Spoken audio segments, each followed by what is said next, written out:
everybody, this is been MacJ2. I want to welcome you all to my channel. Please feel free to subscribe to it and like, share, and also leave a comment down below.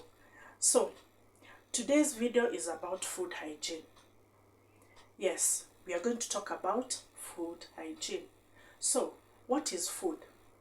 If I ask you what is food, I'll get so many answers about the definition of food. So, food is one of the basic needs of any human being, and also animals. Animals also need food to survive. Yes, the same way as any human being.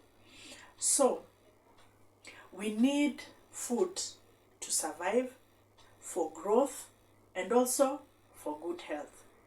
This means if you don't have food, there is no good health. There is no growth. Yeah? So, if you don't have good health, what does that mean? You'll get kwashiorkor, you'll get marasmus, you'll get other conditions that are related with lack of particular kinds of food. So let's see what's hygiene. Hygiene practices are conducive to maintaining health and prevention of diseases. When we say food hygiene, we mean we are concerned with all measures necessary to ensure the soundness of food, the wholesomeness of food, and also the food safety, the safety of that food. Is that food safe for that person who is going to consume it?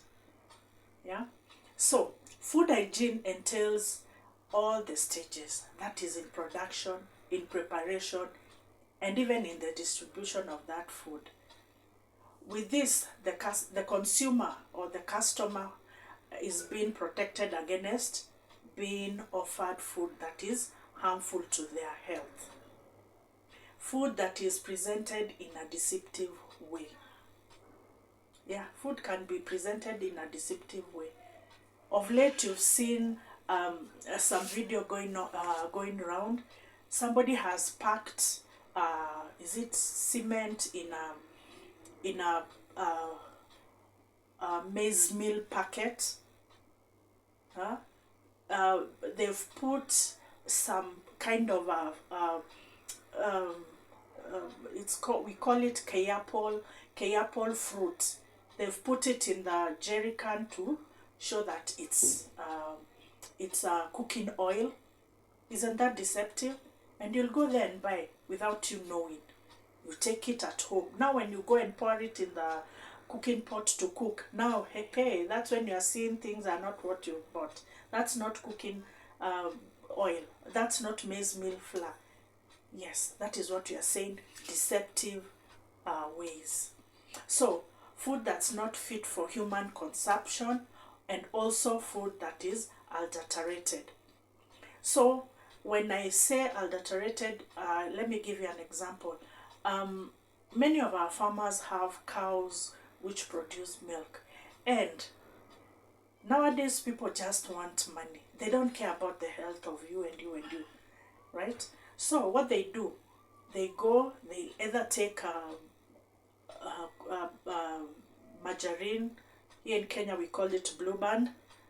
They'll go take ghee or some yellow cooking fat, melt it and put it in the milk to show that it has a lot of fat, that cream, the cow cream. Yet nothing like that. They've just added a lot of water and poured in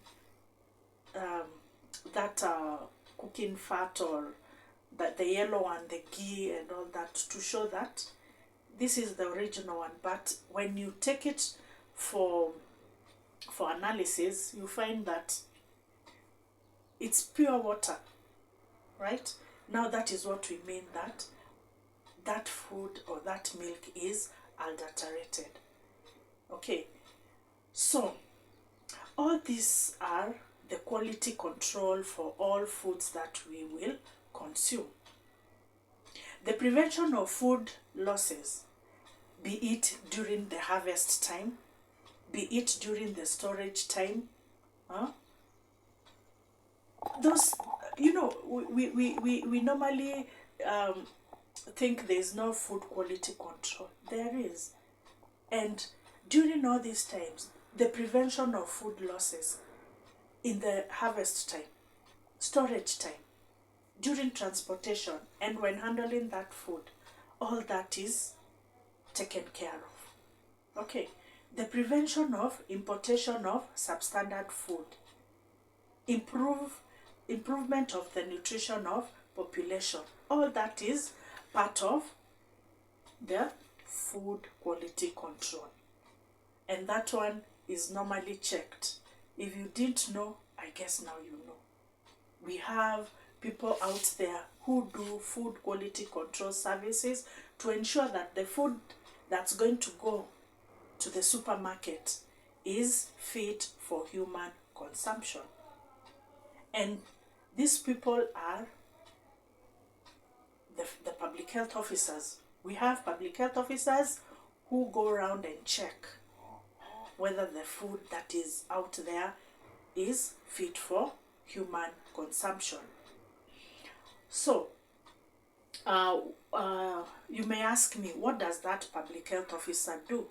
Number one, the work of the public health officer there is to issue licenses to the premises that comply with the laid down regulations. There are regulations that are laid down, and if you don't comply, my friend, you're not going to get that license. However big you are not going to get it. The other one is to inspect all the food premises or establishments for compliance with sanitary regulations or requirements. So they'll go around and check that hotel, that kiosk. If it doesn't fit to be called a food establishment, it is closed. And you're not going to sell any food, not even a sweet. The other one is they have programs for inspection, sampling, and analysis of foods. They have programs. Whichever place you want to mention, be it in the hospitals, yes, they are there in the hospitals. They analyze that food that patient is going to eat. Out in the field, the public health officer is there. He's going to analyze that food that you and you and you and you are going to eat. Okay, so the other one is inspection, or they inspect foods so as they can determine the suitability for human consumption. These foods are the ones handled by wholesalers, retailers, and even producers of those foods. They'll even go to the factories where that food is prepared. Yeah, and they're going to check, is that factory fit to produce that kind of food? If it is a no, out, no license, they have to comply. So, we are safe when we eat that food that is sold in licensed places. Listen, licensed places. Don't just buy food anywhere. Okay, so we also have food samples that are collected for routine analysis, or even when there is a major problem. Samples can be collected for special analysis. So you'll find that when a public health officer is out to work, he has his or her own program where he'll have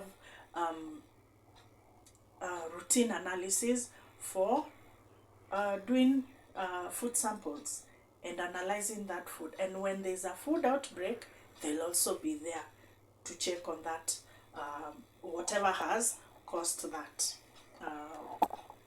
outbreak. So the other work the public health officer does is to educate and guide all the people handling food on food safety and food hygiene. Yeah, they are well equipped. Everybody is told about food safety. Everybody is told about food hygiene, so that when they are there preparing food for us, you know, we'll go and eat food that is prepared in a hygienic way.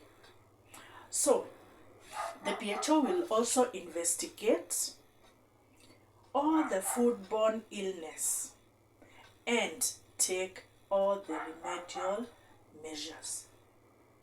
You've had some place where people have eaten some kind of meat and they've gotten food poisoning. What happens? Do you know what really happens? The public health officers rush to that place and they'll all go and take uh, take action to whatever has happened and advise accordingly. So they are there to do that, and they'll have all the remedial measures to take so that something like that will never happen again. So most of all, the public health officer has to implement the food laws and regulations. Here in Kenya, we have a food law that is the Food, Drugs and Chemical Substances Act, CAP 254 laws of Kenya. Now you know, there's a law, yeah, there's a law that governs food, and you'll never go against it. It will tell you all the food handlers should have a medical certificate. Any kind of food should have this kind of, it should be having this kind of moisture. It should have this kind of this. It should have this kind of that. There's that law that governs anything called food. Now you know. So the next thing is we've talked about the food hygiene, and now let's look about on the issue of the pathogens and the toxic agents that are found in that food. Fine. We've seen the public health officer doing his or her work. Now let's see the pathogens and the toxic agents that are found in that food. Okay. These pathogens and toxic agents will cause illnesses once they find their way into our food. And this is through food spoilage and food contamination. Yes. When food is contaminated, pathogens go in. When there's food spoilage, pathogens are there. So that's why I really wanted to share this topic with you, so that you'll be enlightened and know what kinds of pathogens and toxic agents that are found in our food. So let's see. You will find that foodborne diseases or illnesses are caused by foods that we ingest and contain the pathogenic microorganisms we call bacteria. Okay, microbial toxins that we call mycotoxins, parasites such as helminths, chemicals such as lead, mercury, and all that. They find their way into our food. So you see, now those are the pathogens and the pathogenic agents that find their way into our food. When we have bacterial food infection, it means that we have a foodborne illness that is caused by bacteria entering into our bodies through ingestion or eating food that's contaminated, and the reaction of the body to the presence of the bacteria or to their metabolites. So now that is when now you start having that foodborne illness. Number one, because now that bacteria has entered into our body through we've eaten, okay? Through eating that contaminated food. And now there's a reaction of that pathogen in our body. There's that reaction. And now the illness blows up. You get that foodborne illness. So we have to be very, very careful when we are preparing our food, so that we eat food that is clean. Sawa sawa. So let's look at some of these pathogens. You've heard of this one that is called salmonella. I know all of you, or most of you, have had this one that is called salmonella, and this is caused. This one is caused, or it causes an illness or a type of infection. What am I saying? It causes, this one causes an infection or an infectious type of illness, and its responsible organism is known as Salmonella typhimurium. Okay, it's called Salmonella typhimurium. So this Salmonella typhimurium, once somebody eats food that's contaminated with it, he or she gets infected. So where does one get it from, or rather the source? So salmonella occurs in the intestines of human, poultry, cattle, and pigs. And once flies and other insects come into contact with this salmonella, they transfer it to from the feces of the animal or human that we have seen to our food. Okay, so if the poultry, the pig, the cattle have defecated, and the feces are there, and the flies get into contact with that feces and come and touches our food, and we swallow that food, then there we are. We get that illness. A healthy person who is a carrier of salmonella may also have the organisms of this salmonella on their hands. Now this is where we say, wash your hands every time you visit the toilet. Wash your hands before you eat. Wash your hands before you prepare that meal. Wash your hands, wash your hands, wash your hands. So,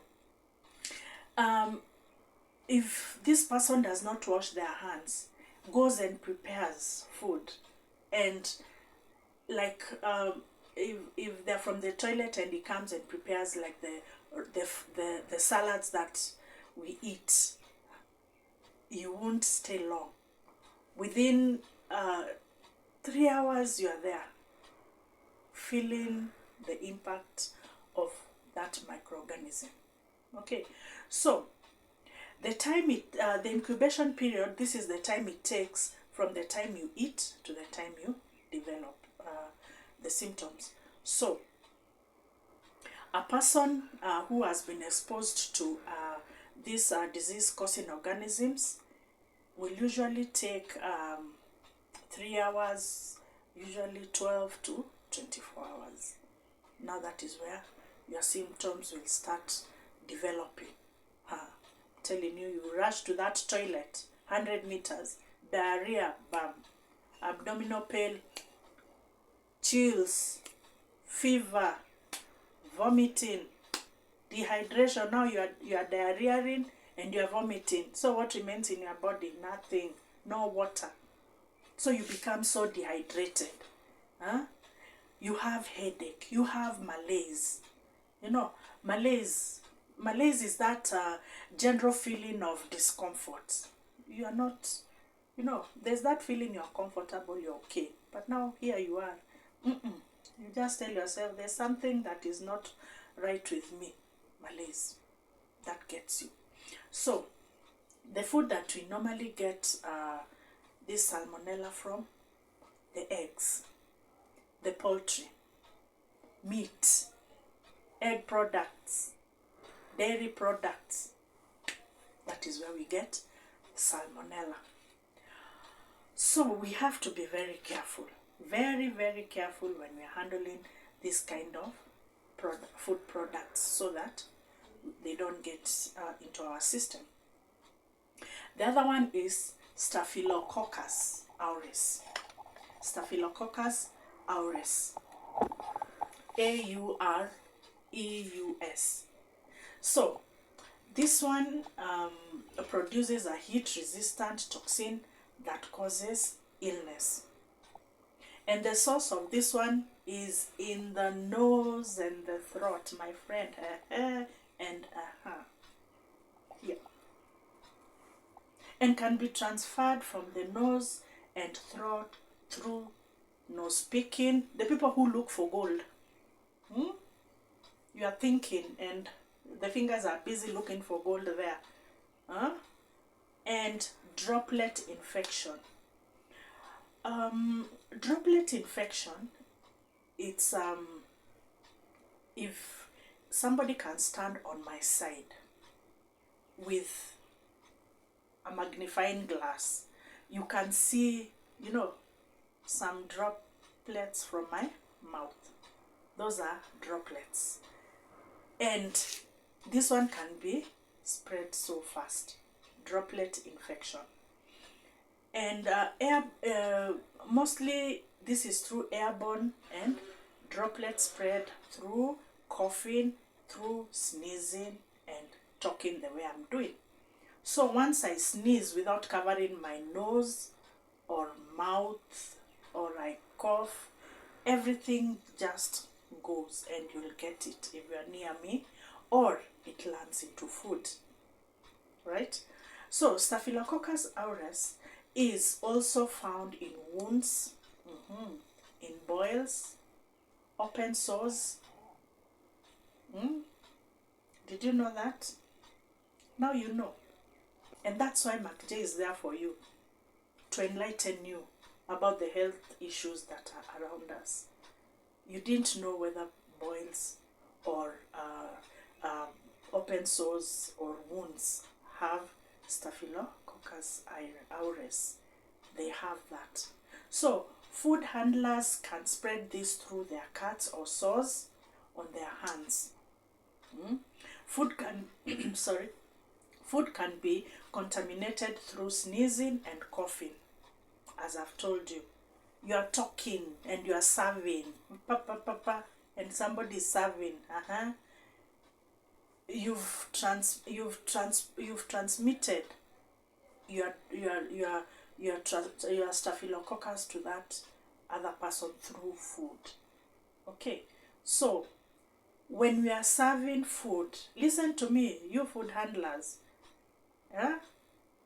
women out there who serve food for their family members, keep your mouth shut for once. Keep your mouth shut for once as you're serving.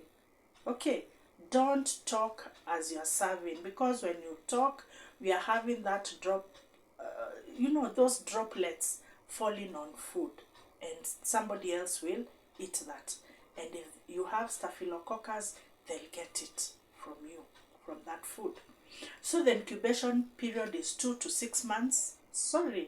2 to 6 hours after eating the infected food. The symptoms are sudden onset of nausea. You become nauseated. Vomiting starts. Diarrhea. So what have we said? Diarrhea plus vomiting. Dehydration. You become so dehydrated.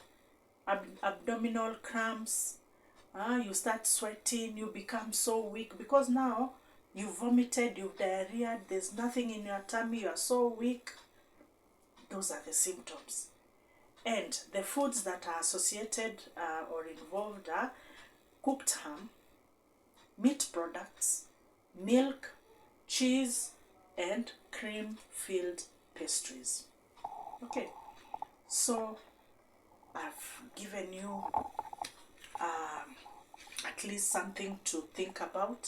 So let's reduce talking. Let's reduce talking, my fellow women. As we talk, and you serve, and then you talk later. When you talk when everything is landing on your food, not on other people's food. Sour. The other one is Clostridium, and we have two types. That is Parfringes and Botulinum. And the source of Clostridium Parfringes is found in soil, animals, and human beings. The organism may be transferred from human feces via hands to food, by insects, and by accumulation of dust in food preservation areas. Now you see, it's like everything is hands, insects, hands, and insects. So we have to be very, very careful. It can also be spread by cross-contamination, that is, from raw to cooked meat. The people who like nyama choma, like yours faithfully here. Let me tell you one thing. And it's a high time you do that. Tomorrow go to that shop and buy another chopping board. You can color code them. Okay? You can have red specifically for raw meat and white or the wooden chopping board for the cooked meat. Because now you've seen, we can do what? We can get cross contamination. You can use the same chopping board that you used for raw to cut the cooked. Once you swallow, my friend, you start now. The music starts again. So we have to be very, very careful. You have to have two types of wood, chopping board. You can have, or you color code them. Right? Just do simple color coding. Say green is for veggies, white is for salad, red is for raw meat, and wooden is for cooked meat. And everybody in the family will know, your house managers will know, so that we don't have the cross contamination. And the people who like nyama choma or roasted meat, like yours faithfully here, won't get the symptoms that I'm about to say. Now, so the incubation period is between 8 to 22 hours after eating that contaminated food. So the symptoms include, listen now, acute abdominal pain. The pains are so acute and so painful, okay? You have nausea, you have diarrhea, you have vomiting, and you have high fever. All these are the symptoms for Clostridium perfringens. So we have to be very careful. Okay? Now, let's see the foods that are involved. We have the cooked meat and poultry that has stayed at room temperature for long hours. Meat that provide, any meat dish provides a very good, anaerobic condition necessary for the growth of that bacteria or Clostridium perfringens. So we have to be very, very, very, very, very careful. Very careful. Okay? So now, we've seen Clostridium perfringens, and I told you there are two types. So let's look at Clostridium botulinum. Okay? We've seen Clostridium perfringens. Now let's handle the Clostridium botulinum. So this one is anaerobic spore-forming bacillus, and this produces a toxic that's the most lethal poison to human. Lethal. Lethal. Do you know the word lethal? Lethal. It kills. It's that toxic. And the source is the soil, particularly the marine mud. Marine mud, the one in the ocean, the sea, and beds of water lakes. And it's also present in fish and vegetable surfaces, on the surface of the vegetables. The incubation period, once you've swallowed that Clostridium botulinum, is 12 to 96 hours. And the symptoms will include nausea, vomiting, abdominal pain, my friend, diarrhea, headache, dizziness. You have double vision, respiratory distress, and also you'll get paralysis. You've seen the word lethal. That's what it means. Paralysis, respiratory distress. Okay, so foods that are commonly involved are improperly canned low acid foods, smoked fish, fermented foods, food stored in oil or vacuum packed. You've seen now. If you like canned foods, be very careful. These are the canned foods that are low acid foods. You'll end up having Mr. Clostridium botulinum. So let's be very careful in that. The other one is Bacillus cereus. Bacillus cereus, that is Cereus. And the source of this Bacillus cereus is the organism is found in soil, water, and dust, and occurs in dust of cereal grain. You've seen cereals, when you put your hand in a sack of maize, when you remove your hand, you'll see your hand is whitish. Yeah, that is cereal dust. And the incubation is 1 to 16 hours after ingestion, and the symptoms include nausea, vomiting, abdominal cramps, watery diarrhea, and some of the foods that are involved are custards, cereal products, and sauce and meat. I think meat has a high chance of poisoning people when it's not properly handled. So let's be all careful. The other one is Escherichia. It's not a difficult word once you know it. It's so musical. Escherichia.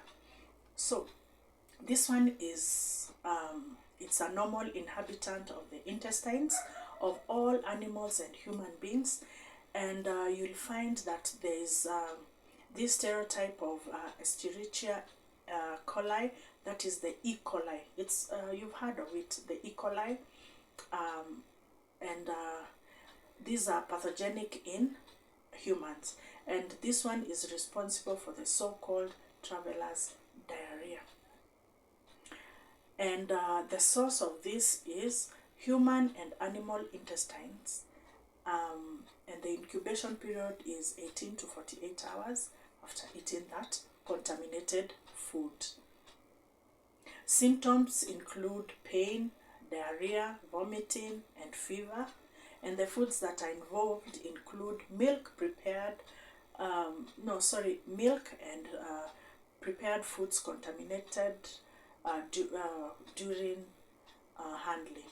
So when you're handling food and your hands are dirty and you're from that toilet and you just come there touching food and preparing the salads and preparing whatever other kind of foods you are preparing, or touching the utensils, and somebody else uses that, they get that infection. So we need to be very, very careful when handling food. And we've said most of it all is hand washing. Before you start anything, go wash your hands before you prepare food, before you do anything, before you eat. Wash your hands and wash them properly with water and soap. So the other one is Vibrio, and the source is sea creatures and the coastal waters. The incubation period is 15 hours after eating contaminated foods, and the symptoms include the acute diarrhea, the abdominal pains, and fever and vomiting.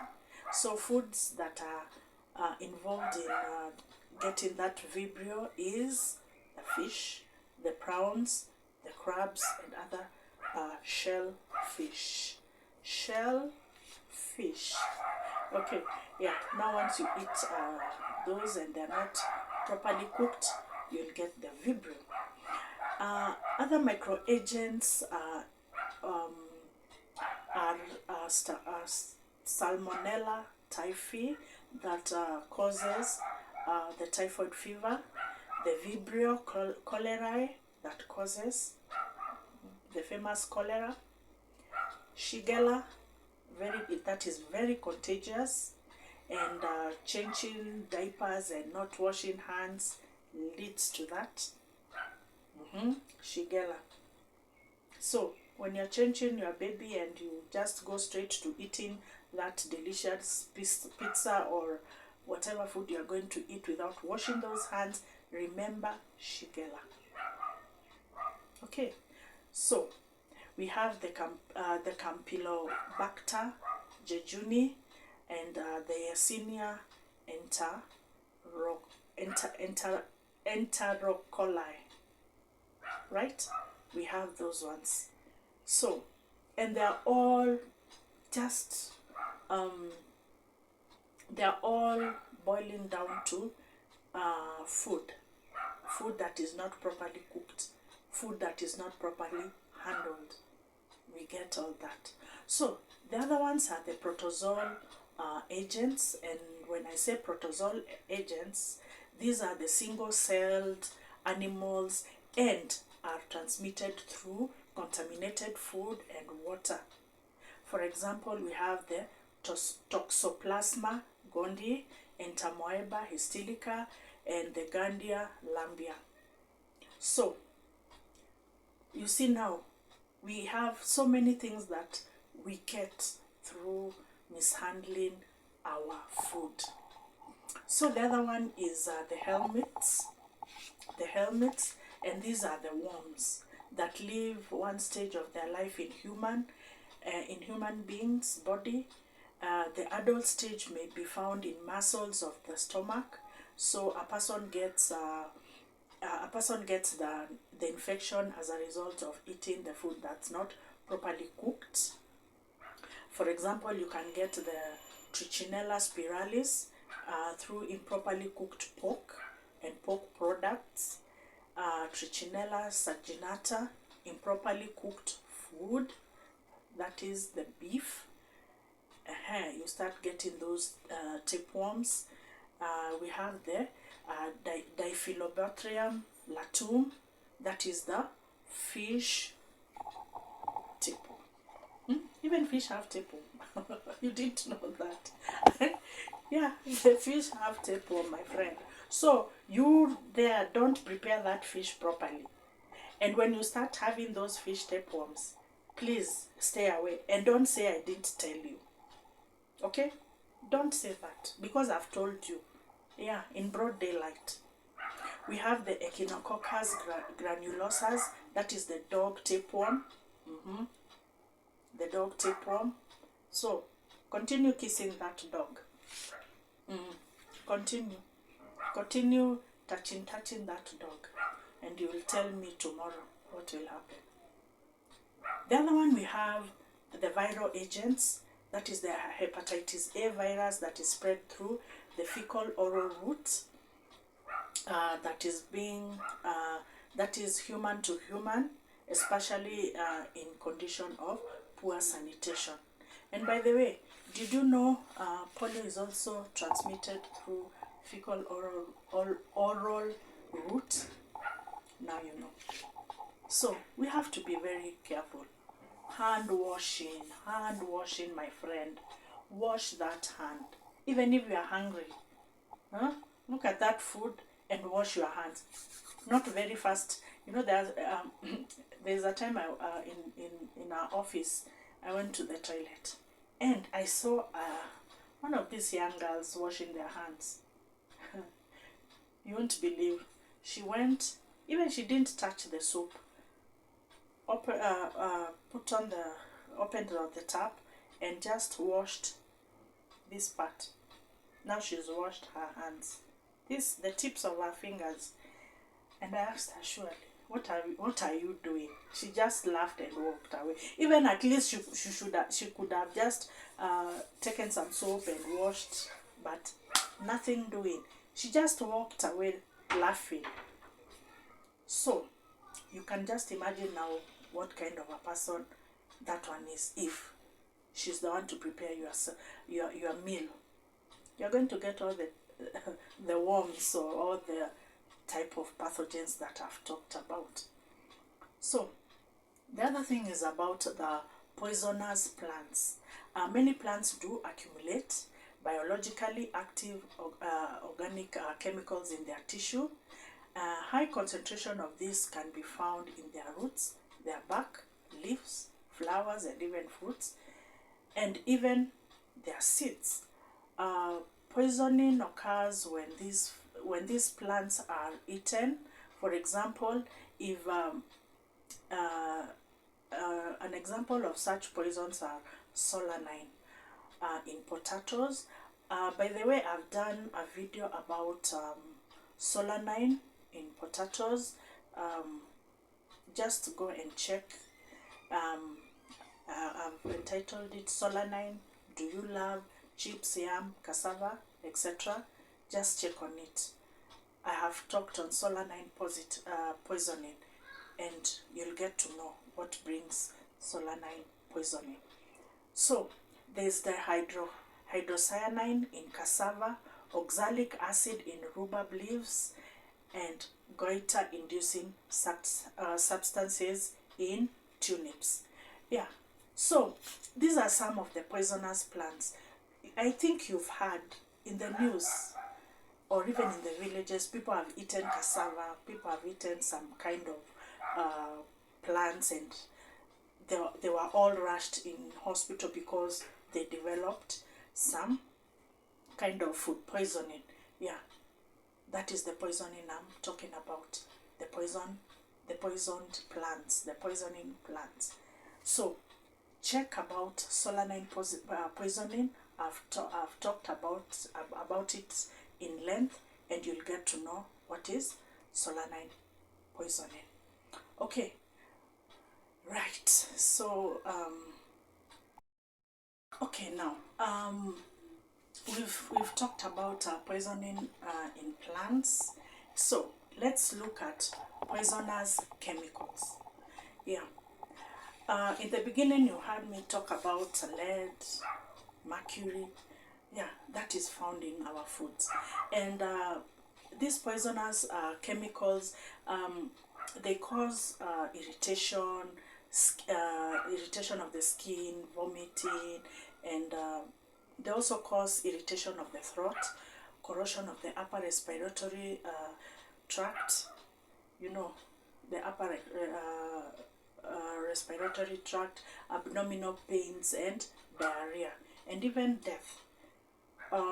The most common chemical poisons are the heavy metals, that is the lead, the mercury, the cadmium, the cadmium, the cadmium. Okay, that one. The pesticide, the malathion, the DDT, etc. The additives, for example, the food preservatives that we put in, that are put in our foods for preservation purposes. Veterinary drugs, for example, the antibiotics, when they're injected in our cattle before we slaughter them, they become, they turn out to be poisonous if they're not given the duration they're supposed to stay in the animal's body before we slaughter that cow. Okay, so the other ones are the mycotoxins, and these are poisons that are produced by certain fungi species under favorable conditions. Some mycotoxins here, some of these mycotoxins have been found in contaminated stored foods and animal feeds. For example, aflatoxin, penicillic acid, and there are many others. And the aflatoxin, aflatoxins refers to one or more of the four main metabolites produced by a fungi of the Aspergillus flavus.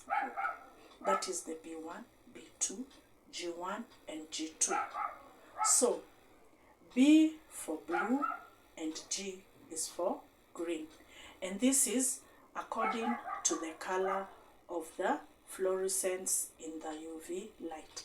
So, once the UV light is put on where the mycotoxins are, and it shows green, that is a G, either G1 or G2. When it shows a blue, it is a B1 or a B2. So, crops affected are maize, groundnuts. Yeah, groundnuts have aflatoxins. Wheat, barley, rice, oats, millet, sorghum. Is it ringing a bell? Yeah, we get aflatoxin in all that. So the toxins accumulate, and mostly in areas of high humidity and temperature, that is 13 degrees centigrade to 32 degrees centigrade. So you should check on, you should check on where you are storing your cereals. If it is having high humidity, be very careful, because high humidity means aflatoxin. You're creating a very good environment for aflatoxin. So be very careful. Okay. The other one is just make the place to be airy, so that if it is the granary, don't make it like a room. Make it to have spaces. You've seen in our villages the way they've made the granaries with wood, and they've left spaces, but inside they put a very thin, small net with small holes, a chicken wire with small holes, so that rodents and other pests do not enter and feed on the maize and whatever cereals you've stored in that granary. So we have to be very careful on temperatures. So aflatoxin causes morbidity and death in both animals and human. The intake of food contaminated with high level of aflatoxin leads to acute aflatoxicosis, resulting to death.